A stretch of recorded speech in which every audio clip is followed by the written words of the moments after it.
السلام عليكم ورحمة الله وبركاته. شوية أخبار على السريع كده. الزمالك يبلغ جروس بقرار رحيل وجلسة جديدة لإنهاء التعاقد وديا. ينتظر ثلاثي الأهلي المغربي أشرف بن شرقي ومواطنه أشرف داري والفلسطيني وسام أبو علي موقفهم من المشاركة أمام الإسماعيلي. وكيل بيسيرو: الزمالك هو المشروع الذي أراده، وهذا سر سعادته بعبد الله السعيد.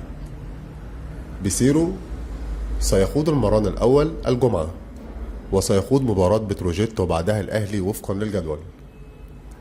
بيسيرو مدرب الزمالك كان سعيدا بمعرفة أن عبد الله السعيد لا يزال محتفظا بياقته،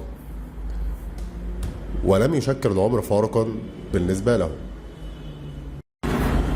كريستيان فيري: التتش ملعب جميل والعالم كله سيشاهد الأهلي أمام ميسي. وقال فيري في تصريحاته لموقع الأهلي الرسمي: أنا سعيد للغاية، إنها المرة الأولى لي في مصر، لذا أنا سعيد للغاية لوجودي هنا في ملعب التتش الجميل.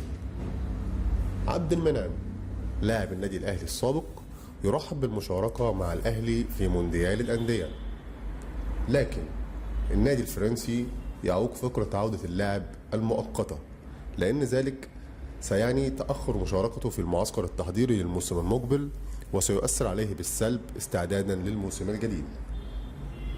لو الأخبار دي عجبتك ياريت تعمل لايك وتعمل مشاركة عشان تستنى كل الأخبار الجديدة الحصرية. شكرا.